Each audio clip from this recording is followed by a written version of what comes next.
motivation, so I'm really okay with that. ಕಿಚ್ಚಾಡಿ ಚಪ್ಪಾಳೆ ತಟ್ಟಿ ನಿಮ್ಗೆ ಏನೇನು ಖುಷಿ ಬರುತ್ತೆ ಅದನ್ನೆಲ್ಲ ಮಾಡಿ, ದಟ್ಸ್ ಓಕೆ. ಆ್ಯಂಡ್ ನನ್ನ ಹೆಸರು ಮಾನ್ವಿತಾದಲ್ಲೇ ಇದೆ, ಗೌರವಾನ್ವಿತ ಅಂತ. ಸೊ ನಾನು ಅದು ಕೇಳ್ಬಿಟ್ಟು ಯಾರ ಹತ್ರನೂ ರೆಸ್ಪೆಕ್ಟ್ ತಗೊಳ್ಳಲ್ಲ. ನಿಮ್ಮ ಹೆಸರು ಹೇಳಿದ ತಕ್ಷಣ ಅದ್ರಲ್ಲಿ ಆಟೋಮೆಟಿಕಲ್ ರೆಸ್ಪೆಕ್ಟ್ ಬಂದುಬಿಡುತ್ತೆ. ಮೊದಲೇದಾಗಿ ಲೈಫ್ ಟುಡೇ, ಇವಾಗ ಹೇಗಿದೆ ನನ್ನ ಲೈಫ್ ಅಂತ ಹೇಳಿದ್ರೆ, ಈ ಹಾಡಿನ ನನ್ನ ಲೈಫ್ ರಿಲೇಟ್ ಆಗ್ತಾ ಇಲ್ಲ, because I am recently married also. So ನನ್ನ ಲವ್ ಆಫ್ ಮೈ ಲೈಫ್ ನಂಗೆ ಸಿಕ್ಕಾಗಿದೆ. So I definitely don't relate to the song, but I relate to the music director. ನಮ್ಮ ಶ್ರೀಧರ್ ಸರ್ ತುಂಬ ಆತ್ಮೀಯರು ನನಗೆ. In fact I think beginning of my career ಒಂದ್ಸತಿ ಹಾಡು ಹೇಳೋಣ ಅಂತ ಹೇಳ್ಬಿಟ್ಟು ಅವ್ರು ಸ್ಟುಡಿಯೋಗೂ ಕರೆಸ್ಕೊಂಡಿದ್ರು. ಬಟ್ ಐ ಥಿಂಕ್ ಆ ಟೈಮಲ್ಲಿ ಆಟೋ ಟ್ಯೂನ್ ಒಂದು ಸ್ವಲ್ಪ ಇದ್ದಿದ್ದರೆ ಮೋಸ್ಟ್ಲಿ ನಾನು ಇಷ್ಟೊತ್ತಿಗೆ ಸಿಂಗರ್ ಆಗಿಬಿಟ್ಟಿದ್ದೆ ಅನಿಸುತ್ತೆ. ನಾನು ಹಾಡಿಗೆ ಆಟೋ ಟ್ಯೂನ್ ಹಾಕಿದ್ದಿದ್ದೆ. ಬಟ್ ನನಗೆ ಋಷಾ ಅವರು ಈ ಇವೆಂಟ್ಗೆ ಇನ್ವೈಟ್ ಮಾಡಿದಾಗ ನಾ ಇವೆಂಟಿಗೆ ಒಪ್ಕೊಳ್ಳೋಕ್ಕೆ ರೀಸನ್ ಕೂಡ Shridhar sir. Because I ask ಯಾರು ಮ್ಯೂಸಿಕ್ ಡೈರೆಕ್ಟರ್ ಅಂತ ಕೇಳಿದ್ರು ನನಗೆ. ನಾವೊಂದು ಆರ್ಟಿಸ್ಟ್ ಆಗಿಬಿಟ್ಟು ಯಾವುದಾದ್ರೂ ಒಂದು ಟೆಕ್ನಿಷಿಯನ್ನ ಒಂದು ಆರ್ಟ್ ಬಗ್ಗೆ ತುಂಬ ಚೆನ್ನಾಗಿ ಕಿರ್ಚಾಡ್ತಿದ್ದೀರಾ. ಆ್ಯಕ್ಚುಲಿ ಏನು ಗೊತ್ತಾ ಒಂದು ವಿಷಯ, ನಾನು ಅಡ್ವೈಸ್ ಮಾಡಿದ್ರೆ ನಿಲ್ಲಿಸ್ಬಿಟ್ಟಿದ್ದೀನಿ. But what I have realised of late, fame, name, power ಇದು ಯಾವ ವ್ಯಕ್ತಿಗೆ ಸಿಗಬೇಕು ಅಂತ ಹೇಳಿದ್ರೆ ಒಳ್ಳೆ ಗುಣ ಇರೋರಿಗೆ ಸಿಗಬೇಕು ಅಂತ. ಫೇಮ್, ಮನಿ ಅಥವಾ ಪವರ್ ಎಷ್ಟು ಸೆನ್ಸಿಟಿವ್ ಅಂತ ಹೇಳಿದ್ರೆ, ಅದು ಬೈ ಮಿಸ್ಟೇಕ್ ಆಗ್ಲೂ if it goes to a person who is not grounded or humble, ಅದು ನಮ್ಮೆಲ್ಲರಿಗೂ ಎಫೆಕ್ಟ್ ಆಗುತ್ತೆ ಅಂತ. ಸೊ ಆ ರಿಯಲೈಸೇಷನ್ ಪಾಯಿಂಟಲ್ಲಿ ನಾನಿದ್ದೀನಿ. So my life today is that. So ಆ ಕಾರಣ ನನಗೆ when I began my career, ನಾನು 10 ವರ್ಷದ ಹಿಂದೆ ಬಂದಾಗಲೂ ಈಗ ನನ್ನ ಮ್ಯಾಚುರಿಟಿ ಲೆವೆಲ್ಗೂ ಏನು ನನಗೆ ಅನಿಸುತ್ತೆ ಅಂತ ಹೇಳಿದ್ರೆ, ಸಿನಿಮಾ ಅಂತ ಬಂದಾಗ ಅಥವಾ ಟ್ಯಾಲೆಂಟ್ ಅಂತ ಬಂದಾಗ ಆಬ್ವಿಯಸ್ಲಿ ಇಟ್ಸ್ ಒಬ್ರಿಗೆ ನೇಮ್ ಫೇಮ್ ಕೊಡೋದೆಲ್ಲ ಆಡಿಯನ್ಸ್ ಕೈಯಲ್ಲಿರುತ್ತೆ. ಆ್ಯಂಡ್ ಅದನ್ನು ಗೈಡ್ ಮಾಡೋದು ಅದು ಪಿ ಆರ್ ಕೈಯಲ್ಲಿರುತ್ತೆ. So I think P R name has to be really clean. So ನೀವು ನಿಮ್ಮ ಪಿ ಆರ್ನ ಬೇರೆಯವ್ರಿಗೆ ಒಳ್ಳೇದು ಮಾಡೋಕ್ಕೆ ಯೂಸ್ ಮಾಡಿ ಹೊರತು don't use it to defame somebody or ಬೇರೆಯವ್ರನ್ನ ಕೆಳಗೆ ಹಾಕೋಕ್ಕೆ ನೀವು ದುಡ್ಡು ಕೊಟ್ಬಿಟ್ಟು ಬೇರೆಯವ್ರಿಗೆ ಕೆಳಗೆ ಹಾಕ್ಬೇಡಿ. Which is very very wrong. And I personally like since I have a masters in PR, I kind of know in and out how PR works also, so it doesn't really affect me anymore. ಈ ಸಿನಿಮಾದ ಬಗ್ಗೆ ಹೇಳಬೇಕು ಅಂತ ಹೇಳಿದ್ರೆ, ಕಿರಣ್ ಆದಿತ್ಯ ಇದು very promising. ಹಾಡು ನೋಡಿದೆ, ಚೆನ್ನಾಗಿ ಡ್ಯಾನ್ಸ್ ಮಾಡಿದ್ದೀರಾ, ಪರ್ಫಾರ್ಮೆನ್ಸ್ ಚೆನ್ನಾಗಿದೆ. Pradeep sir first time I think ನೀವು ಪ್ರೊಡ್ಯೂಸ್ ಮಾಡ್ತಾ ಇದ್ದೀರಾ. ಬಿಕಾಸ್ ಐ ನೋ ಎಷ್ಟು ಎಫರ್ಟ್ ಹೋಗುತ್ತೆ ಒಂದು ಸಿನಿಮಾ ಅಂತ ಹೇಳಿದ್ರೆ. It's your baby. ಆ ಮಗುನ ಸಾಕೋದು ಎಷ್ಟು ಕಷ್ಟ ಅಂತ ನನಗೆ ಗೊತ್ತು. ನೀವು ತೊಗೊಂಡು ಬಂದು ಅದನ್ನು ಜನರಿಗೆ ತಲುಪಿಸೋದು ಎಷ್ಟು ಕಷ್ಟ ಅಂತ ಗೊತ್ತು. ಯಾಕಂದರೆ if an audience is very recipitent towards your project, it's a different thing altogether. But to convince audience to come to the theatres and watch it, ಬನ್ನಿ ಥಿಯೇಟರಿಗೆ ಬಂದು ನೋಡಿ ಅಂತ ಹೇಳೋದಿಲ್ಲ. It's not an easy job at all. So you believe me or not, recently Sankranti ಹಬ್ಬಕ್ಕೆ ನಾನು ವಿದ್ಯಾರಣ್ಯಪುರದಲ್ಲಿರುವಂಥ ಒಂದು ದೇವಸ್ಥಾನಕ್ಕೆ ಹೋಗಿದ್ದೆ, ದುರ್ಗಾ ಪರಮೇಶ್ವರಿ ದೇವಸ್ಥಾನ. ಅಲ್ಲಿರೋ ಯಕ್ಷಿಣಿ ಬಗ್ಗೆ ತುಂಬ ಜನ ಹೇಳಿದರು. ಹೋಗಿ ಅಲ್ಲಿ ನೀವೇನೇ ವಿಶಸ್ನ ನೀವು ಬರ್ಬಿಟ್ಟು ಆ ದೇವರ ಒಂದು ಮಡಿಲಲ್ಲಿ ಇಟ್ಟರೆ ಆ ವಿಶಸ್ ಎಲ್ಲ ತುಂಬ ಪೂರೈಸುತ್ತೆ ಅನ್ನೋ ಥರದಲ್ಲಿ ಒಂದು ಇಂಟೆನ್ಷನ್ ಇಟ್ಕೊಂಡು ಹೋಗಿದ್ದೆ. ನನ್ನ ವಿಶಸ್ ಏನಿದೆ ಅದನ್ನು ಬರ್ಬಿಟ್ಟು ನಾನು ಅಲ್ಲಿಟ್ಟು ಹೊರಗೆ ಬಂದು ಹ್ಯಾವಿಂಗ್ ಮೈ ಬ್ರೇಕ್ಫಾಸ್ಟ್, ರ್ಯಾಂಡಮ್ಲಿ ಒಬ್ಬರು ನನ್ನ ಕಣ್ಮುಂದೆ ಬಂದು ಒಂದು ವಿಷಯ ಹೇಳಿದ್ರು ನನಗೆ. ಸೊ ಫಸ್ಟ್ ಹೀಗೆ ಈ ಕಾಂಪ್ಲಿಮೆಂಟೆಡ್, ಎಷ್ಟು ದಿನ ಆಯಿತು ನಿಮ್ಮನ್ನು ನೋಡಿ, ಅದು ಇದು ಅನ್ನೋ ಥರದಲ್ಲಿ. ಈ ಥರವೇ ತುಂಬ ಕಾಣಿಸ್ಕೋಬೇಕು ನೀವು, you want to see you on screen ಅನ್ನೋ ಥರದಲ್ಲೆಲ್ಲ. ಸೊ ಥ್ಯಾಂಕ್ ಯು ಅಂತ ಹೇಳಿದೆ. ಅದಾದಮೇಲೆ ಒಂದು ಹೇಳಿದ್ರು, ನನಗೆ ನನ್ನ ಶಕ್ತಿ ಬಗ್ಗೆ ಒಂದು ರಿಮೈಂಡರ್ ಕೊಟ್ಟರು. ಆ್ಯಂಡ್ ಐ ಫೀಲ್ ದ್ಯಾಟ್ ದೇವರೇ ಅದನ್ನು ಅವ್ರ ಬಾಯಲ್ಲಿ ಹೇಳಿಸ್ತಾ ಇದ್ದಾರೆ ಅಂತ. ಕೊನೆಯದಾಗಿ ಕನ್ನಡ ಇಂಡಸ್ಟ್ರಿಯಲ್ಲಿ ಯಾವುದಾದ್ರೂ ಸಿನಿಮಾ 125 ದಿನ ಓಡಿದೆ ಅಂದರೆ ಅದು ನಮ್ಮ ಟಗರು ಸಿನಿಮಾ.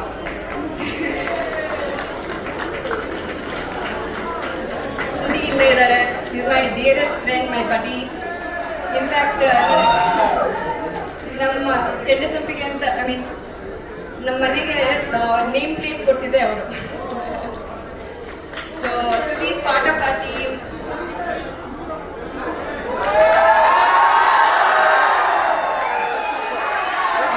ಮುಖ್ಯವಾಗಿ ಕನ್ನಡ ನಮ್ಮ ಶ್ರೀಧರ್ ಸರಿಂದ ಶುರುವಾಯಿತು. ಪ್ರದೀಪ್ ಸರ್, ಕಿರಣ್ ಸರ್ ಪರಿಚಯ ಆದರು. ಅಫ್ಕೋರ್ಸ್ ಈ ಚಿತ್ರದ ಆಲ್ಬಮ್ ಇದು ಇಷ್ಟಿನ್ನು ಜಲಕಾಷ್ಟನೇ ಇನ್ನೂ 4 ಸಾಂಗ್ ಇದೆ. ಅದ್ಭುತವಾದ ಸಾಂಗ್ಗಳು ಮುಂಬೈ ಬರ್ತಾ ಇರುತ್ತೆ. ಸೊ ಇದೆಲ್ಲ ನಮ್ಮ ಈ ಹಾಡಿನ ಬಿಡುಗಡೆ ಕಾರ್ಯಕ್ರಮಕ್ಕೆ ಬಂದಿರತಕ್ಕಂತಹ ಎಲ್ಲ ನಮ್ಮ ಗೆಸ್ಟ್ಗಳಿಗೆ ತುಂಬ ಹೃದಯದ ಧನ್ಯವಾದಗಳು. ಪ್ರತಿ ನಿರ್ದೇಶಕನಿಗೂ ಒಂದು ಆಸೆ ಇರುತ್ತೆ, ನಾನು ಸಿನಿಮಾ ಸೊ ಯಾವತ್ತಿದ್ರೂ ನೆವರ್ ಎಂಡ್, ಅಂದರೆ ನಾವು ಇರೋವರೆಗೂ ಸಹ ಅದು ಎಲ್ಲೋ ಒಂದು ಕಡೆ ಕೇಳ್ತಾ ಇರುತ್ತೆ, ಎಲ್ಲೋ ಒಂದು ಕಡೆ ನೋಡ್ತಾ ಇರ್ತೀವಿ. ಸೊ ಹಾಗಾಗಿ ಆ ಹಾಡುಗಳು ತುಂಬ ಚೆನ್ನಾಗಿರಬೇಕು, ಅದೇ ಮೊದಲನೇ ಇನ್ವಿಟೇಷನ್. ಸೊ ಈ ಹಾಡುಗಳ ಮುಖಾಂತರವಾಗಿ ನಿಮ್ಮ ಹೃದಯನ ನಾವು ಗೆಲ್ಲಬೇಕು, ನಿಮ್ಮನ್ನು ಥಿಯೇಟ್ರಿಗೆ ನಾವು ಕರೆಸ್ಬೇಕು. ಆ ನಿಟ್ಟಿನಲ್ಲಿ ನಮ್ಮ ಪ್ರದೀಪ್ ಸರ್ ತುಂಬ ಅಂದರೆ ಅವ್ರಿಗಿರೋಂಥ ಸಿನಿಮಾ ಕ್ರೇಜ್ ಇದೆಯಲ್ಲ, ನಮ್ಮನ್ನೇ ನಡಗಿಸ್ಬಿಡುತ್ತೆ. ಅಂದರೆ ಅಷ್ಟು ಪ್ರತಿಯೊಂದರಲ್ಲೂ ಸಹ ಜೊತೆನಲ್ಲಿರೋರು ಹೇಗೆ ಬರ್ತಾ ಇದೆ ಕಂತ್ರ, ಹೇಗೆ ಬರ್ತಾ ಇದೆ ಅಂತ ಹುರಿದುಂಬಿಸೋರು. ಆ ಥರದೊಬ್ಬರು ನಿರ್ಮಾಪಕರು ಸಿಕ್ಕಾಗ ಅದ್ರ ಜೊತೆಯಲ್ಲಿ ನಮ್ಮ ಕಿರಣ್ ಅಂತವರು. ಸೊ ನೀವೇ ನೋಡ್ತಾ ಇದ್ದೀರಾ, ಅವರು ನೋಡ್ತಿದ್ರೆ ನಮಗೆ ಒಂದು ಗೂಸ್ ಬಂಪ್ಸ್. ಅಂದರೆ ಜೊತೆನಲ್ಲಿ ನಾವು ಇವ್ರ ಜೊತೆನೇ ಕೆಲಸ ಮಾಡಿದ್ದು ಅನ್ನೋ ಒಂದು ಇದು ಶುರುವಾಗುತ್ತೆ. ಸೊ ನಮ್ಮೆಲ್ಲರ ಉದ್ದೇಶ ನಿಮ್ಮನ್ನು ರಂಜಿಸಬೇಕು ಅಂತ ನಾನು ಅನ್ಕೊಳ್ತೀನಿ. ಈ ಸಾಂಗ್ ನಿಮಗೆಲ್ಲ ಖುಷಿ ಕೊಡುತ್ತೆ ಅಂತ. ಸೊ ನಿಮ್ಮೆಲ್ಲರ ಪ್ರೀತಿ ಸಹಕಾರ ನಮ್ಮ ಲೈಫ್ ಟುಡೇ ಮೇಲೆ ಇರಲಿ, ನಮ್ಮ ಮೇಲೆ ಇರಲಿ ಅಂತ ಹೇಳಿ ನಾನು ಮಾತು ಮುಗಿಸ್ತೀನಿ. Thank you. Thank you so much Kannadi sir, thank you so much. ಮತ್ತೊಮ್ಮೆ ಜೋರಾದ ಚಪ್ಪಾಳೆ. ಲಾಂಚ್ ಕಾರ್ಯಕ್ರಮಕ್ಕೆ ಬಂದಿರುವ ನಮ್ಮೆಲ್ಲ ಶ್ರೀಧರ್ ಸಂಭ್ರಮ್ ಸರ್ ತುಂಬ ಥ್ಯಾಂಕ್ಸ್. ಒಳ್ಳೆ ಮ್ಯೂಸಿಕ್ ನಾನು ಎಕ್ಸ್ಪೆಕ್ಟ್ ಮಾಡಿರಲಿಲ್ಲ, ಬಟ್ ಮೇರಿ ಕೊಟ್ಟಿದ್ದೀರಾ, ತುಂಬ ಥ್ಯಾಂಕ್ಸ್. ಕಿರಣ್ ತುಂಬ ತುಂಬ ತುಂಬ ಧನ್ಯವಾದಗಳು. ನಿಮ್ಮಿಂದ ಒಳ್ಳೆ ಮೂವಿ ಮಾಡಿದಂಗೆ ಆಯಿತು. Thank you sir, thank you. ಮುನಿಗೌಡರು ನಮ್ಮ ಒಂದು ಆಹ್ವಾನ ಕಿರಣ್ ಕರೆದಾಗ ತುಂಬ ಖುಷಿಯಿಂದ ಬಂದರು. ಮಹೇಶು ಅಷ್ಟೇ, ತುಂಬ ಥ್ಯಾಂಕ್ಸ್ ಮಹೇಶ್, ಎಲ್ಲರಿಗೂ ತುಂಬ ಥ್ಯಾಂಕ್ಸ್. ಇನ್ನೊಂದು ಹೇಳ್ಬೇಕಂದ್ರೆ ಈ ಸಾಂಗ್ ರಾಮನಾರಾಯಣ್ ಸರ್ ಬರೆದಾಗ ನನಗೆಲ್ಲೋ ಏನೋ ಒಂಥರ ಇದೆಲ್ಲಿ ಒಂಥರ ನಾವು ಹುಡುಗಿರಿಗೆ ರಾಂಗಾಗಿ ಬರಿತಾ ಇದೀವಲ್ಲ, ಎಲ್ಲಿ ಎಲ್ಲರೂ ಏನೋ ನಮ್ಮ ಮೇಲೆ, ನಮ್ಮ ಫಿಲಮ್ ಮೇಲೆ ಒಂದು ಬೇರೆ ಥರ ಪ್ರಭಾವ ಬೀರುತ್ತಾ ಏನೋ ಅಂತ ತುಂಬಾ ಕೇಳಿದೆ. ಅವಾಗ ಶ್ರೀಧರ್ ಸರ್ ಇದ್ದು, ನಮ್ಮ ಕಿರಣ್ ಇದ್ದು, ಸರ್ ಇಲ್ಲ ಲವ್ ಫೇಲಿಯರ್ ಆಗಿರೋ ತುಂಬ ಜನ, ಲವ್ ಸಕ್ಸಸ್ ಆಗೋದು ಎಷ್ಟೋ ಇರುತ್ತವೆ, ಲವ್ ಫೇಲಿಯರು ಅದೇ ಥರನೇ ಇರುತ್ತೆ. ಸೊ ಹಂಗಾಗಿ ಲವ್ ಫೇಲಿಯರ್ ಸಕ್ಸಸ್ ಕೊಡೋದೇ ಇರೋದಿಲ್ಲ, ಫೇಲಿಯರ್ ಆದರೂ ಏನೋ ಒಂದು ಸಾಂಗ್ ಕೊಡಬೇಕಲ್ವಾ ಅಂತೇಳಿ ಈ ಸಾಂಗ್ ನಮ್ಮ ತುಂಬ ಚೆನ್ನಾಗಿ ಶ್ರೀಧರ್ ಸಂಭ್ರಮ್ ಮ್ಯೂಸಿಕ್ ಅಂತೂ ನಾನು ಎಕ್ಸ್ಪೆಕ್ಟೇಷನ್ ಬೇರೆ ಇತ್ತು, ಮಾಡಿದ ಎಕ್ಸ್ಪೆಕ್ಟೇಷನ್ ಬೇರೆ. ತುಂಬ ಥ್ಯಾಂಕ್ಸ್ ಸರ್, ತುಂಬ ಥ್ಯಾಂಕ್ಸ್. ಮತ್ತು ಈ ಪ್ರೊಡಕ್ಷನ್ ನಿರ್ಮಾಣಕ್ಕೆ ಅದ್ಭುತವಾದ ಕಾರಣ ಮೇಯ್ನ್ ಕಿರಣ್ ಆದಿತ್ಯ, ಅವನು ನನ್ನ ತಮ್ಮ. ಹೇಳ್ಕೊಳ್ಳೋದು ತುಂಬ ಹೆಮ್ಮೆ ಇದೆ, ತುಂಬ ಹೆಮ್ಮೆಯಿಂದ ಎಫೆಕ್ಟ್ ಹಾಕಿ ವರ್ಕ್ ಮಾಡಿ ಇವತ್ತು ಈ ಸ್ಟೇಜ್ ಮೇಲೆ ನನ್ನೂ ಕರ್ಕೊಂಡ್ಬಂದು ಅವನು ಬಂದು ನಿಲ್ತಾರೆ ಅಂದರೆ ತುಂಬ ಖುಷಿ ಆಗ್ತಾ ಇದೆ. ಥ್ಯಾಂಕ್ ಯು ಸೋ ಮಚ್ ಎಲ್ಲರೂ. ಹಾಗಾಗಿ ಕಿರಣ್ ಅವ್ರ ತಂದೆ ತಾಯಿಯವ್ರು ಬಂದಿದ್ದಾರೆ, ಅವ್ರ ಸಿಸ್ಟರ್ ಬಂದಿದ್ದಾರೆ, ಇವರೆಲ್ಲ ಬ್ಲೆಸ್ಸಿಂಗ್ ತುಂಬ ಇದೆ ಅವನಿಗೆ. ಒಳ್ಳೆಯದಾಗಲಿ. ತುಂಬ ಸಾಂಗ್ ನೋಡಿ, ಇದಕ್ಕೆ ಮುಂಚೆ ಹಲವಾರು ಗರ್ಲ್ಸ್ ಡ್ಯಾನ್ಸ್ ಪರ್ಫಾರ್ಮೆನ್ಸ್ ಮಾಡಿದ್ರು, ತುಂಬಾ ಚೆನ್ನಾಗಿದೆ. ಬಟ್ ಒಂದು ರಿಕ್ವೆಸ್ಟ್ ಗರ್ಲ್ಸ್ ಆ್ಯಂಡ್ ಕಾಲೇಜ್ ಮ್ಯಾನೇಜ್ಮೆಂಟ್ಗೆ ನನ್ನ ಕಡೆಯಿಂದ ಕನ್ನಡಿಗನಾಗಿ ಫಸ್ಟ್ 4 ಸಾಂಗ್ ನಾನು ಕೇಳಿದಾಗ ತೆಲುಗು ತಮಿಳು ಒಂದು ಮಿಕ್ಸ್ ಇತ್ತು, ಒಂದೇ ಒಂದು ಕನ್ನಡ ಸಾಂಗ್ ಪರ್ಫಾರ್ಮೆನ್ಸ್ ಇತ್ತು. ನಾವು ಕನ್ನಡಿಗರು ಕರ್ನಾಟಕದಲ್ಲಿದ್ದೀವಿ, ಕಾಲೇಜ್ ಇರೋದು ಅಷ್ಟೇ ಕನ್ನಡದಲ್ಲಿ. ದಯವಿಟ್ಟು ರೇಷಿಯೋ ಚೇಂಜ್ ಮಾಡ್ಕೊಳ್ಳಿ, ಕನ್ನಡ ಸಾಂಗ್ ಪರ್ಫಾರ್ಮೆನ್ಸ್ ಜಾಸ್ತಿ ಇರಲಿ, ಅದರ್ ಲ್ಯಾಂಗ್ವೇಜ್ ಆಮೇಲೆ ಇರಲಿ ಅಂತ ಒಂದು ಅಂಬಲ್ ರಿಕ್ವೆಸ್ಟ್ ಅಷ್ಟೇ. And thank you. And song ಬಗ್ಗೆ ಹೇಳ್ಬೇಕಂದ್ರೆ ನನ್ನ favourite music director Shridhar Sambhram sir, ಮುಸ್ಸಂಜೆ ಮಾತಾಗಲಿ, ಅವ್ರದ್ದೆಲ್ಲ ಆಲ್ಬಮ್ ಅವ್ರದ್ದೇ ಆದಂಥ ಸ್ಟೈಲ್ ಇರುತ್ತೆ, ಸೂಪರ್. ಹಾಗೆ ಇಲ್ಲಿ ಎಕ್ಸಿಕ್ಯೂಟಿವ್ ಪ್ರೊಡ್ಯೂಸರ್ ಉಷಾ ಪಾಟೀಲ್ ಅವರು ಆ್ಯಂಡ್ ಕಿರಣ್ ಅವ್ರ ಶ್ರಮನ ನಾನು ಸಾಕಷ್ಟು ವರ್ಷಗಳಿಂದ ನೋಡ್ತಾ ಇದ್ದೀನಿ. ನಾನು ಸ್ಟಾರ್ ಆಗಿ ನಿಲ್ಲಬೇಕು ಅಂತ ಅವರಿಂದ ಉಷಾ ಅವರಿದ್ದಾರೆ, ನಿರ್ಮಾಪಕರಿದ್ದಾರೆ. ಸರ್ ಒಂದು ಹೇಳ್ತೀನಿ, ಡಿ ಬಾಸ್ ಅವ್ರು ಬಂದಿದ್ದು 0 ಇಂದಾನೆ, ಧ್ರುವ ಸರ್ಜ್ ಅವ್ರು ಬಂದಿರೋ 0 ಇಂದಾನೆ, ಸುದೀಪ್ ಅವ್ರು ಬಂದಿರೋ 0 ಇಂದಾನೆ, ಯಶ್ ಅವ್ರು ಬಂದಿರೋ 0 ಇಂದಾನೆ. ಸರ್ ನಿಮ್ದು ಇವತ್ತು ಸ್ಟಾರ್ಟ್ ಆಗ್ತಾ ಇದೆ, ಇವತ್ತಿಂದ ಅಂತ ಅಂದ್ಕೊಳ್ಳಿ, ನಿಮ್ಮ ಲೈಫ್ ಚೇಂಜ್ ಆಗುತ್ತೆ ಲೈಫ್ ಸ್ಟೋರಿಯಿಂದಾನೆ. ಒಳ್ಳೇದಾಗಲಿ ಸರ್. ಹಲವಾರು ನಿರ್ದೇಶಕರು ನಿಮ್ಮ ಜೊತೆ ಕೆಲಸ ಮಾಡಿ, ನಾವು ವೇಟಿಂಗಲ್ಲಿ ಇರ್ತೀವಿ, ನಾವು ನಿಮ್ಮ ಜೊತೆ ಕೆಲಸ ಮಾಡ್ತೀವಿ. ಹಾಗೆ ನಿರ್ಮಾಪಕರು, ಅನ್ನದಾತರು, ಎಷ್ಟೋ ಇವತ್ತು ನಾವು ಕೂತೀವಿ ಎರಡಲ್ಲಿ ಅಂತ ಹೇಳಿದ್ರೆ ಆ ಪೆಂಡಲ್ ಹಾಕಿರೋದು ಅವರನ್ನೇ, ನಿರ್ಮಾಪಕರನ್ನೇ. ಪ್ರತಿಯೊಬ್ಬರು ನಾವು ತಗೊಳ್ಳೋ ಮೊಬೈಲ್ ಆಗ್ಬೋದು, ಡೈರೆಕ್ಟರ್ ಆಗ್ಬೋದು, ನಮ್ಮ ಲೈಫ್ ಸ್ಟೈಲ್ ಆಗ್ಬೋದು, ಪ್ರೊಡಕ್ಷನ್ ಆಗ್ಬೋದು, ಮಗು ಥರ ನೋಡ್ಕೋತಾರೆ ನಿರ್ಮಾಪಕರು. ಅವ್ರು ಗೆಲ್ಲಬೇಕು, ಅವ್ರ ಗೆದ್ರನ್ನ ಗೆಲ್ಲ. ಸೊ ಅವ್ರು ಒಳ್ಳೇದಾಗಬೇಕು. ಇನ್ನು ಕಾಂತ ಅವರು ನನ್ನ ನಿರ್ದೇಶಕರ ಮೇಲೆ ಅವರು ಕಷ್ಟ ನಮ್ಗೆ ಗೊತ್ತಾಗ್ತಿರುತ್ತೆ, ಬಟ್ ತುಂಬಾ ಒಂದು ಪ್ಯಾಷನೇಟ್ ಆದಂಥ ಒಂದು ಕೊರಿಯೋಗ್ರಫಿ ಇದೆ ಸರ್. ನಿಮ್ಮ ಒಂದು ಐಡಿಯಾಸ್ಗಳು ಚೆನ್ನಾಗಿದೆ. ಓವರ್ ಆಲ್ ಈ ಸಿನಿಮಾ ಬಂದಾಗ ದಯವಿಟ್ಟು ಈಗ ಸಾಂಗ್ ನೋಡ್ಕೊಂಡು ಹೋಗೋದಲ್ಲ, ಥಿಯೇಟ್ರಿಗೆ ಹೋಗಿ ಸಿನಿಮಾ ನೋಡಿ, ದೊಡ್ಡ ಮಟ್ಟಕ್ಕೆ ಗೆಲ್ಸಿ. ಇತ್ತೀಚೆಗೆ ನಮ್ಮ ಡಿ ಬಾಸ್ ಅವರ ಡೆವಿಲ್ ಸಿನಿಮಾ ಗೆಲ್ತು, ಸೂಪ್ರಮ್ ಸಿನಿಮಾ ಗೆಲ್ತು, ಹಾಗೆ ರಕಾಶ್ ಬೋರದೋಳು, ದೆನ್ ಕನ್ನಡ ಸಿನಿಮಾ ಗೆದ್ದಿದೆ, ಲ್ಯಾಂಡ್ ಸಿನಿಮಾ ಗೆದ್ದಿದೆ. ಎಲ್ಲ ಗೆದ್ದಿರೋ ಸಿನಿಮಾಗೆ ಲೈಫ್ ಟುಡೇ ಸಿನಿಮಾ ಸೇರ್ಕೊಳ್ಳಿ, ದೊಡ್ಡ ಮಟ್ಟಕ್ಕೆ ಹಿಟ್ಟಾಗಲಿ ಅಂತ ಕೇಳ್ಕೊತಾ ಥ್ಯಾಂಕ್ ಯು ಸೋ ಮಚ್. ನಾನು ಕರ್ಸಿದ್ಕೆ ಋಷಿ ಅವರೇ, thank you so much. That's so sweet. Friends, ನೀವು ಬೇರೆ ಕೌಂಟರ್ ಕೊಡೋದಲ್ಲಿ ಸೂಪರ್ ಹಿಟ್ಟು, ನೀವುಂಟು ನಿಮ್ಮ ಸ್ಟೂಡೆಂಟ್ಸ್. ಅಂದ್ರೆ ಆಯ್ತು, ಯಾರಿಗೂ ಬೋರ್ ಮಾಡಿಸಲ್ಲ ಖಂಡಿತ. ಅಲ್ಲಿಂದ ಇಲ್ಲಿವರೆಗೂ ಎಲ್ಲರದು ಇಂಟ್ರೊಡಕ್ಷನ್ ಆಗಿದೆ, ಹಾಗಾಗಿ ಮತ್ತೆ ನಾನು ಮಾಡಲ್ಲ, ಬೋರ್ ಅನ್ಸುತ್ತೆ. ಈ ನಮ್ಮ ಸಿನಿಮಾ ಕಷ್ಟ, ಸಿನಿಮಾ ವೇದನೆ, ಸಿನಿಮಾ ರೋದನೆ ಅದೆಲ್ಲ ನಮಗೆ ಇರಲಿ. ನಾವಿಲ್ಲಿ ಬಂದಿರೋದು ನಿಮ್ಮನ್ನು ಖುಷಿ ಪಡ್ಸಕ್ಕೆ. ನನಗೆ ಕಾಲಲ್ಲಿ ಆಣಿ ಇತ್ತು, ಹಂಗೂ ಡ್ಯಾನ್ಸ್ ಮಾಡಿದೆ, ಪೈಲ್ಸ್ ಇತ್ತು, ಮ್ಯೂಸಿಕಲ್ ಚೇರ್ ಗೆದ್ದೆ, ಕಡ್ರಾಸೆ ಆಗಿತ್ತು, ಬೋಂಡ್ ಗೆದ್ಕೊ ಬಂದೆ. ಅದು ಅವ್ರು ಬೇಡದಿರೋ ವಿಚಾರಗಳು. ನಮ್ಮ ಸಿನಿಮಾ ಬಾಧೆ ಅದು, ನಮ್ಮ ಸಿನಿಮಾ ರೋದನೆ ಅದು. ಅವ್ರು ನನಗೆ 40 ಹೊಲಿಗೆ ಹಾಕ್ಕೊಂಡು ಕೆಲಸ ಮಾಡಿದೆ, ಫ್ರಾಕ್ಚರ್ ಇದ್ರು, ಫೈಟ್ ಮಾಡಿದೆ, ಅದು ಬೇಡ ಅವ್ರಿಗೆ ಯಾರಿಗೂ. ಅವ್ರಿಗೆ ಬೇಕಿರೋದು ಒಂದು ಖುಷಿ. ಪಾಠ ಕೇಳಕ್ ಸ್ಕೂಲ್ಗೆ ಹೋಗೋದಿತ್ತು, ಮೇಷ್ಟ್ರು ಕರ್ಕೊಂಡು ಇಲ್ಲಿ ಬರೋದು ಬೇಕಿರ್ಲಿಲ್ಲ. ಚಿರ ಯಾರು ಬೋರಿಸಲ್ಲ. ಎಷ್ಟೊತ್ತು ಮಾತಾಡ್ತೀನಿ ಅಷ್ಟೊತ್ತು ಖುಷಿ ಆಗಂಗೆ ಮಾತಾಡ್ತೀನಿ. ಚಿನ್ನ ಏನೋ ಕೇಳಿದ್ರಿ. ಓಕೆ, ಈ ಸಿನಿಮಾಗೆ, ನಮ್ಮ ಹಾಡಿಗೆ ಸಂಬಂಧಪಟ್ಟಂಗೆ ಅಥವಾ ನಮ್ಮ ಟೈಟ್ಲಿಗೆ ಸಂಬಂಧಪಟ್ಟಂಗೆ ಹೇಳ್ತೀನಿ. ಮಾನ್ವಿತಾ ಮೇಡಮ್ ಆಗ್ಲೇ ಚೆನ್ನಾಗಿ ಹೇಳಿದ್ರು, ತುಂಬಾ ಚೆನ್ನಾಗಿ ಹೇಳಿದ್ರು. ಹೌದು, ನಾನು ತುಂಬಾ soft person. But Manvita madam ಏನ್ ಗೊತ್ತಾ, ನನ್ನ ಜೀವನದ ಇಂಟ್ರೋಲ್ ಮೇಲೆ ಬಂದ್ರು. ಸ್ಟಾರ್ಟಿಂಗ್ ನಾನು ಬೇರೆ, ಅದೆಲ್ಲ ಆಮೇಲೆ. ನನಗೆ ಅಷ್ಟು ಈ ಬ್ರೇಕಪ್ ಬಗ್ಗೆ ಗೊತ್ತಿಲ್ಲ. ಬಿಕಾಸ್ ಲವ್ ಅಲ್ಲಿ ನಾನು ಎಲ್ಲ ರೂಲ್ಸು ಬ್ರೇಕ್ ಮಾಡಿ ಮದುವೆ ಆದವನು, 8 ಸೆದೆ ಮೇಲೆ ಹಾಕೊಂಡು ಜೈಲು ಹೊಡೆದವನು. ಅದ್ ಬೇಡ. ನಾನು ಅವಾಗ ಅದೇ ಅನ್ಕೊಂತಿದ್ದೆ. ಏನ್ ಅನ್ಕೊಂತಿದ್ದೆ ಅಂದ್ರೆ, ಬದುಕಲ್ಲಿ ಇವಳ ಕಟ್ಕೊಂಡ್ರೆ ಸಾಕಪ್ಪ ಅನ್ಕೊಂತಿದ್ದೆ. ಆಮೇಲೆ ಗೊತ್ತಾಗಿದ್ದು ಬದುಕು ಕಟ್ಕೊಂಡ್ರೆ ಸಾಕಪ್ಪ ಅಂತ. ಬದುಕೊಂದನ್ನು ಭದ್ರವಾಗಿ ಕಟ್ಕೊಂಡ್ರೆ ಯಾರನ್ನ ಬೇಕಾದ್ರೂ ಕಟ್ಕೊಬಹುದು. ಸೊ ಹಾಗಾಗಿ ಬದುಕು ಕಟ್ಕೊಳ್ಳಿ. ಇವತ್ತು ನಾನು ಅಲ್ಲಲ್ಲಿ ನೋಡ್ತಿರ್ತೀನಿ, ಕೆಲವು ಹುಡುಗಿರು ಹಿಂಗೇನೋ ಹಿಂಗ ಅಂತಿರ್ತಾರೆ, ಅದೇನೋ ಸಿಬ್ಬಂದಿ ಅನ್ಸ್ ಬರಲ್ಲ. ನಾನು ಇವ್ರು ಹಂಗಂದಾಗೆಲ್ಲ ಹಿಂಗ ಅಂತಿರಲ್ಲ, ಹಂಗಂದಾಗೆಲ್ಲ ನನ್ ಅನಿಸ್ತಿರುತ್ತೆ, ಅವ್ರು ಹಿಂಗ ಅನ್ಬೇಕಂದ್ರೆ ನಾವು ತಿಂಗಳು ಹಿಂಗ ಅಂತಿರ್ಬೇಕು ಅಂತ. ಇದು ಸಿಗಬೇಕು ಅಂದ್ರೆ ಇದು ಚೆನ್ನಾಗಿ ಮಾಡ್ಬೇಕು. ಆಮೇಲೆ ಮುಂದೆ ಈ ಬ್ರೇಕಪ್ ಇದೇನ್ ಕೇಳ್ತೀವಲ್ಲ, ಬ್ಯಾಕಪ್ ಇಂದ ಯಾರು ಬ್ರೇಕಪ್ ಮಾಡ್ಕೊಳ್ಳಲ್ಲ ಚಿನ್ನ. ಫಸ್ಟ್ ಅದನ್ನ ತಲೆಯಲ್ಲಿ ಇಟ್ಕೊಳ್ಳಿ. ಸೊ ಲೈಫಲ್ಲಿ ದುಡ್ಡು ಮುಖ್ಯ. ನಾನು ಮುಂಚೆ ಒಂದು ಯಾವ್ದೋ ಇಂಟರ್ವ್ಯೂ ಅಲ್ಲಿ ಹೇಳಿದ್ದೆ, ದುಡ್ಡಿದ್ರೆ ಶುಗರ್ ಡ್ಯಾಡಿ, ದುಡ್ಡಿಲ್ಲ ಅಂದ್ರೆ ಶುಗರ್ ಬಂದಿರೋ ಡ್ಯಾಡಿ. ಸೊ ದುಡ್ಡು ಇಂಪಾರ್ಟೆಂಟು. ಓದೋ ವಯಸ್ಸಲ್ಲಿ ಓದಿ ಬದುಕನ್ನ ಚೆನ್ನಾಗಿ ಕಟ್ಕೊಳ್ಳಿ. ನಾನು ನೆನ್ನೆನೋ ಇವ್ರಿಗೆ ಅದನ್ನೇ ಹೇಳ್ತಿದ್ದೆ. ಅಂದ್ರೆ ನಾನು ಹುಡುಗರ ಪರ ಮಾತಾಡ್ತೀನಿ, ಯಾಕಂದ್ರೆ ನಾನು ಹುಡುಗರ ಪ್ರೀತಿ ಗೊತ್ತು, ಹುಡುಗಿರ ಪ್ರೀತಿ ಅಷ್ಟು ಗೊತ್ತಿಲ್ಲ. ಹುಡುಗಿರ ವರ್ಷ ಯಾರಾದ್ರೂ ಬಂದು ವಾದ ಮಾಡಿದ್ರು ಮಾಡಿ, ನಾನು ಆನ್ಸರ್ ಮಾಡ್ತೀನಿ, ಯಾರು ಬೇಕಾದ್ರು. ಇಲ್ಲ ಅವರು ನಾವ್ ಹಿಂಗೆ ಅಂತ ಬರ್ತಿರೋ ವಿಷಯ ನೀವೇ ಬನ್ನಿ ನೀವು ಕಡಕ ಮಾತಾಡ್ತಿರಲ್ಲ. ಬಿಕಾಸ್ ನಾನು ಅನ್ಕೊಂಬೋದು ಏನ್ರು ಯಾವಾಗ ಹೆಣ್ಮಕ್ಳಿಗೆ ಏನಾದ್ರು ಅಂತಾರೆ ಅಂತ. ನನ್ನ ಹೆಣ್ಮಗ ಅಲ್ಲ, ನಂಗೆ ಅಷ್ಟು ಗೊತ್ತಿಲ್ಲ ಆ ಕಡೆ. ನೀವೇ ಮಾತಾಡಿದ್ರು ರೆಡಿ. ನಾನು ಹೆಣ್ಮಕ್ಳು ಹೆಂಗೆ ಗೊತ್ತಾ ಪ್ರೀತಿ ಮಾಡೋದು ನಾವು.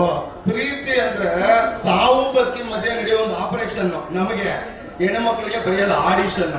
ಅವ್ರಿಗೆ ಯಾರು ಬೇಕಾದ್ರೂ ಸೆಲೆಕ್ಟ್ ಮಾಡ್ತಿರ್ತಾರೆ. ಅದೊಂಥರ ಆಪರೇಷನ್. ಬಿಕಾಸ್ ನಾನು ಅದನ್ನೇ ಹೇಳ್ತೆ, ಬೈಕೋಬೇಡಿ. ನಾನು ಹುಡುಗ, ನನ್ನ ವರ್ಷ ನನ್ನೋದು ನನಗೆ ಗೊತ್ತು. ಸೊ ಅದೇ ಮಾತಾಡ್ತೀನಿ. ಮೊನ್ನೆನೂ ಅದೇ ಹೇಳ್ತಿದ್ದೆ. ಅಂದ್ರೆ ಹೆಣ್ಮಕ್ಳಿಗೆ ಹೆಂಗೆ ಗೊತ್ತಾ, ಈ ಪ್ರೀತಿ ಅನ್ನೋದು ಒಂಥರ ತಾಯಿ ಹಾಲಿದ್ದಂಗೆ, ಅಮೃತ ಉಣಿಸೋ ತಾಯಿ ಹಾಲಿದ್ದಂಗೆ. ಕೆಲವು ಸತಿ ಹೆಣ್ಮಕ್ಳಿಗೆ ಅದು ಯಾರಿಗೂ ಬೆಳೆದಿರೋ ನಾಯಿ ಹಾಲಿದ್ದಂಗೆ. ನಾನು ಎಲ್ರಿಗೂ ಹೇಳ್ತಿಲ್ಲ, ಬೈಕೋಬೇಡಿ. ಬಟ್ ನಾನು ನೋಡಿದ ವರ್ಷ ನಾನು ಬೇಕಾದ್ರೆ ವಾದ ಮಾಡಿದಾಗ ನಾನು ಮಾಡಿ ಅದಕ್ಕೆ ಹೇಳ್ಕೊಂಡು ಹೋಗ್ತೀನಿ. ಹೌದು, ನಾನು ಅದನ್ನೇ ಯಾವಾಗ ಹೇಳೋದು. ಅಂದ್ರೆ ಈ ಲವ್ ಮಾಡೋ ಬದುಕು ಹೆಂಗಿರುತ್ತೆ ಗೊತ್ತಾ, ಅವ್ರು ಯಾವಾಗ ನೋಡಿದ್ರು ಮೈನ ತರ ಕಾಣ್ತಿರ್ತಾರೆ. ಅದೇ ಬ್ರೇಕಪ್ ಆಗ್ಲಿ ಹೈನ ತರ ಕಾಣಕ್ ಶುರು ಮಾಡ್ತಾರೆ. ಸೊ ಅದು ಆ ಟೈಮ್ಗೆ ಆ ಸಂದರ್ಭಕ್ಕೆ ತಕ್ಕಂಗೆ ಚೆನ್ನಾಗಿರುತ್ತೆ. ಅದ್ಭುತವಾಗಿದೆ ಈ ಹಾಡು. ನನ್ಗೆ ಅಷ್ಟು ಗೊತ್ತಿಲ್ಲ ಬ್ರೇಕಪ್ ಬಗ್ಗೆ, ಬಿಕಾಸ್ ನಾನು ತುಂಬಾ ಹೋರಾಟ ಮಾಡಿ ಗೆದ್ಕೊಂಡ್ಬಿಟ್ಟೆ. ಅದರಲ್ಲಿ ಯಾರಿದ್ರೆ ಹಿಂಗೆಲ್ಲೋ ಇರ್ತಿದೆ ಅನ್ಸುತ್ತೆ, ಅಲ್ಲೆಲ್ಲೋ ಒಂದ್ ಕಡೆ ಪೇಂಟಿಂಗ್ ಹೊಡ್ಕೊಂಡು ಗೆದ್ದಿದ್ದರಿಂದ ಸ್ಟೇಜ್ ಮೇಲೆ ನಿಂತಿದ್ದೀನಿ. ಅದ್ಭುತವಾಗಿದೆ ಹಾಡು, ಚೆನ್ನಾಗಿ ಮಾಡಿದ್ದಾರೆ. ಇಡೀ ಟೀಮ್ ಒಳ್ಳೇದಾಗಲಿ ಮ್ಯಾಮ್. ನಾನು ಇದಕ್ಕೆ ತುಂಬಾ ಮಾತಾಡೋಕೆ ಅವ್ರು ಅನ್ಸುತ್ತೆ ತುಂಬಾ ಮಾತಾಡ್ತಿದ್ದೀವಿ ಎಲ್ಲರೂ. ಮುಂದೆ ದಿನಗಳಲ್ಲಿ ಮಾತಾಡ್ತೀನಿ. ಇರು ಸರ್, ನೀವು ಯಾವಾಗಲೂ. ಎಲ್ರಿಗೂ ನಮಸ್ಕಾರ. ನನ್ನ ಹೆಸರು ಕಿರಣ್ ಆದಿತ್ಯ, ಲೈಫ್ ಟುಡೇ ಸಿನಿಮಾದ ಹೀರೋ. ಫಸ್ಟ್ ಆಫ್ ಆಲ್ ಬಂದಿರತಕ್ಕಂಥ ಎಲ್ಲ ಮೀಡಿಯಾದವ್ರಿಗೂ, ಎಲ್ಲ ನನ್ನ ಟೀಮ್ಗೆ, ಫಿಲಮ್ ಇಂಡಸ್ಟ್ರಿಯಿಂದ ತುಂಬ ಜನ ಸಪೋರ್ಟ್ ಮಾಡೋಕ್ಕೆ ಬಂದಿದ್ದಾರೆ. ಸೊ ಎಲ್ರಿಗೂ ಥ್ಯಾಂಕ್ಸ್. ಅದ್ರ ಬಗ್ಗೆ ಮಾತಾಡ್ತೀನಿ. ಅದಕ್ಕಿಂತ ಮುಂಚೆ ಸಿನಿಮಾ ಬಗ್ಗೆ ಸ್ವಲ್ಪ ಹೇಳ್ಬಿಡ್ತೀನಿ. ಲೈಫ್ ಟುಡೇ ಇದು ಕಂಪ್ಲೀಟ್ಲಿ ನಿಮ್ಮದೇ ಸಿನಿಮಾ, ನಿಮ್ಮದೇ ಕತೆ. ಇವತ್ತಿನ ಒಂದು ರಿಯಾಲಿಟಿನ ಇಟ್ಕೊಂಡು ಒಂದು ಕಂಟೆಂಟ್ ಬ್ಲೆಂಡ್ ಮಾಡಿ ಕಮರ್ಷಿಯಲ್ ಟಚ್ ಕೊಟ್ಟು ಮಾಡಿರೋ ಸಿನಿಮಾ. ಸೊ ಕಂಪ್ಲೀಟ್ಲಿ ಕಾಲೇಜ್ ಆಡಿಯನ್ಸ್ಗೆ, ಯೂತ್ಸ್ಗೆ ಮಾಡಿರೋಂಥ ಸಿನಿಮಾ. ಸೊ ಮುಂದಿನ ದಿನಗಳಲ್ಲಿ ನಿಮಗೆ ಕತೆ ಕಂಟೆಂಟ್ ಏನಂತ ಗೊತ್ತಾಗುತ್ತೆ. ಈ ಹಾಡು ಜಸ್ಟ್ ಒಂದು ಕ್ಯಾರೆಕ್ಟರ್ ಎಮೋಷನ್ ಅಷ್ಟೇ, ಕತೆ ಬೇರೆಯೇ ಇದೆ. ಸೊ ಈ ಸಿನಿಮಾ ಕತೆ ನಾನೇ ಬರೆದಿದ್ದು. ಪಕ್ಕ ರಾಕಿಂಗ್ ಸ್ಟಾರ್ ಎಷ್ಟೋ ಫ್ಯಾನು. ಅವರು ಒಂದು ಟಿವಿಲಿ ಒಂದ್ಸರಿ ನೋಡ್ತಾ ಇದ್ದೆ, ಅರ್ಥಮ್ಮ ಯಾರು ಹೀರೋಗಳನ್ನ ಆ ಒಂದು ಡೈಲಾಗ್ ಯೂಸ್ ಮಾಡ್ಬೇಕಾದ್ರೆ ಹೌದಲ್ಲ ನನ್ನನ್ನು ಯಾರು ಹೀರೋ ಮಾಡ್ತಾರೆ, ನನ್ನ ಕತೆ ನಾನೇ ಬರ್ಕೊಳ್ಳೋಣ, ನಾನೇ ಹೀರೋ ಆಗೋಣ ಅಂತ ಹುಟ್ಟಿದ್ದೆ ಲೈಫ್ ಟುಡೇ. ಸೊ ಇವತ್ತು ಇಲ್ಲಿಗೆ ಬಂದು ನಿಂತಿದ್ದೀನಿ. ಸೊ ಈ ಸಾಂಗ್ ಏನಕ್ಕೆ ಅಂದರೆ ತುಂಬ ಜನ ಸಿನಿಮಾದವರೇ ಫೆಬ್ರವರಿ 14ಗೆ ನಮ್ಮ ಸಿನಿಮಾ ಇಂಡಸ್ಟ್ರಿ ಒಂದು ಲವರ್ಸ್ಗೆ ಅಂತಾನೆ ಬಿಡ್ತಾರೆ. ಬಟ್ ನಾನು ಪಕ್ಕ ಸಿಂಗಲ್ ಆಗಿರೋ ಹುಡುಗರಿಗೆ, ಬ್ರೇಕಪ್ ಆಗಿರೋ ಅಂಟ ಮಾಸ್ಗಳಿಗೆ ಈ ಸಾಂಗ್ನ ಬಿಡ್ತಾ ಇದ್ದೀನಿ. ಸೊ ಫೆಬ್ರವರಿ 14th ಎಲ್ಲ ಬ್ರೇಕಪ್ ಆಗಿರೋ ಹುಡುಗರು ಸೆಲೆಬ್ರೇಟ್ ಮಾಡಿ, ಎಂಜಾಯ್ ಮಾಡಿ ಸಾಂಗು. ಸೊ ಫೈನಲಿ ನನ್ನ ಟೀಮು, ಡೈರೆಕ್ಟರ್ ಕಾಂತರಾಜ್ ಸರ್ ತುಂಬ ಪ್ರೊಫೆಷ್ನಲ್ ಡೈರೆಕ್ಟರ್, ಸಾಕಷ್ಟು ಅವರಿಂದ ಕಲ್ತಿದ್ದೀನಿ. ತುಂಬ ಡಿಸೆಂಟಾಗಿ ಹಿಂಗಿರೋದು ಅಂತ ನಾನು ತುಂಬ ಇಂಡಿಸೆಂಟು. ಸೊ ನಿಮ್ಮಿಂದ ಕಲಿತಾ ಇದ್ದೀನಿ ಸರ್. ನಮ್ಮ ಶ್ರೀಧರ್ ಸರ್ ಮೆಲೋಡಿ ಕಿಂಗ್ ಅವ್ರು. ಆ್ಯಕ್ಚುಲಿ ಎಷ್ಟೋ ಸಿನಿಮಾಗಳು ಇಟ್ಕೊಟ್ಟಿದ್ದಾರೆ. ಅವ್ರ ಹಾಡುಗಳು ನಾವು ಆಲ್ಮೋಸ್ಟ್ 1 ವರ್ಷ ಕೇಳಿದ್ದೀವಿ. ಕೃಷ್ಣ ಲವ್ ಸ್ಟೋರಿ, ಮೋಸ. ಸೊ ಆ ಸಾಲಿಗೆ ಇದು ಸೇರುತ್ತೆ ಸರ್. ಒಂದು ಓಪನ್ ಆಗಿ ಹೇಳ್ತೀನಿ, 2026 ಆಡಿಯೋ ಮಾರ್ಕೆಟ್ ನಿಮ್ಮದೇ. ನಮ್ಮ ಹತ್ರ 4-5 ಬಾಣ ಇದೆ ಸಿನಿಮಾಗಳಲ್ಲಿ, ನಾವು ಬಿಟ್ಟಿರೋ ಚಿಕ್ಕ ಬಾಣ ಇದೆ. ಇನ್ನು 3 ಬಾಣ ಬೇರೆ ಲೆವೆಲ್ ಹೊಡೆಯುತ್ತೆ. ಸೊ ಅದಾದಮೇಲೆ ಮೇಯ್ನು ಪ್ರೊಡ್ಯೂಸರು, ನನಗೆ ಪ್ರೊಡ್ಯೂಸರ್ ಅಲ್ಲ ನಿಜವಾಗಿ ಎಲ್ರಿಗೂ. ನನಗೆ ಅಣ್ಣ, ತಂದೆ, ತಾಯಿ, ಗುರು, ಗಾಡ್ ಫಾದರ್ ಎಲ್ಲದಕ್ಕಿಂತ ಜಾಸ್ತಿ ನಮ್ಮ ಅಪ್ಪ ಅಮ್ಮ ಹೆಂಗೋ ನಂಗೆ ಅವರು ನಮಗೆ. ಸೊ ಇವತ್ತು ಈ ಸ್ಟೇಜ್ ನಿಂತಿದ್ದೀನಿ ಅಂದರೆ ಅದು ಅವ್ರು ಕೊಟ್ಟಿರೋದು ನಮಗೆ. ಅವ್ರು ಕೊಟ್ಟಿರೋದಕ್ಕೆ ನಾನು ಇವತ್ತು ನಿಂತಿರೋದು. ಸೊ ನಾನು ಎಲ್ಲರೂ ಏನು ಕೇಳ್ಕೊತೀನಿ ಅಂದರೆ, ದಯವಿಟ್ಟು ಒಬ್ಬ ನಿರ್ಮಾಪಕನ ಉಳಿಸೋಣ. ಅಂಥವ್ರು ಉಳಿದ್ರೆ ನನ್ನಂತ ಎಷ್ಟೋ ಜನ ಕಲಾವಿದರು ಬರ್ತಾರೆ. ಸೊ ದಯವಿಟ್ಟು ಫಸ್ಟ್ ನಿರ್ಮಾಪಕನ ಉಳಿಸೋಣ ಇವತ್ತಿನ ಪರಿಸ್ಥಿತಿಗೆ. ಬಟ್ ನಮ್ಮ ಸಿನಿಮಾ ನಾನು ಸ್ಟಾರ್ಟ್ ಮಾಡಬೇಕಾದ್ರೆ ಒಂದು ಐಡಿಯಾಲಜಿ ಬಂದೆ. ತಮಿಳ್ ಇಂಡಸ್ಟ್ರಿಲಿ ಲವ್ ಟುಡೇ ಅಂತ ಒಂದು ಸಿನಿಮಾ ಬಂದು ದೊಡ್ಡ ಹಿಟ್ ಆಯಿತು. ತೆಲುಗುಲಿ ಅದೇ ಬೇಬಿ ಅಂತ ಬಂತು. ಕನ್ನಡಕ್ಕೆ ಲೈಫ್ ಟುಡೇ ಇದು ಹಾಗೆ ಆಗುತ್ತೆ, ನೆನ್ಪಿಟ್ಕೊಳ್ಳಿ. ಪಕ್ಕ ರಿಯಾಲಿಟಿ ಬೇಸ್ಡ್ ನಿಮಗಳದೇ ಕಥೆ ಮಾಡಿದ್ದೀನಿ, ಸಿನಿಮಾ ಮೂಲಕ ಬರ್ತಾ ಇದ್ದೀನಿ. ಸೊ ಆದಷ್ಟು ಬೇಗ ಬರ್ತೀವಿ. ಸೊ ನೋಡಿ, ಪಕ್ಕ ಸೌಂಡ್ ಮಾಡೋದ್ರಲ್ಲಿ ನೋಡು. ಹೋದ ವರ್ಷ ಕೆಲಸ ಮಾಡಬೇಕಾದ್ರೆ ಒಂದು ಮಾತು ಹೇಳಿದ್ರು ತುಂಬ ಚೆನ್ನಾಗಿ. ಪ್ರೊಡ್ಯೂಸರ್ಸ್ ನಮಗೆ ಅನ್ನದಾತ ಆದರೆ ಡೈರೆಕ್ಟರ್ಸ್ ನಮ್ಮ ತಂದೆ ಸಮಾನ ಅಂತ ಹೇಳಿ ಅವರೊಬ್ಬರೇ ಅನ್ಸುತ್ತೆ. ಸ್ಕ್ರೀನಲ್ಲಿ ಈ ಬಟ್ಟೆ ಹಾಕೊಂಡ್ರೆ ನೀವು ಹಿಂಗೆ ಕಾಣ್ತೀರಾ, ಅಥವಾ ಈ ಥರ ಪರ್ಫಾರ್ಮೆನ್ಸ್ ನೀವು ಹೀಗೆ ಮಾಡಿದ್ರೆ ನಿಮ್ಮ ಕೆರಿಯರ್ಗೆ ಲೈಕ್ ಏನು ಭೇದ ಭಾವ ಇಲ್ಲದೆ ನಮ್ಮ ಒಳ್ಳೆತನಕ್ಕೆ ಹೇಳೋ ಅಂಥ ಮಾತುಗಳು ಬಂದರೆ ಅದು ಡೈರೆಕ್ಟರ್ಸ್ ಮೂಲಕ ಮಾತ್ರ. So I am very happy. ಯಾಕಂದರೆ ಇವತ್ತು ಕಾಲೇಜ್ಗೆ ಎಂಟ್ರ್ ಆಗಬೇಕಾದ್ರೆ ತುಂಬ ಬೇಜಾರಾಯಿತು.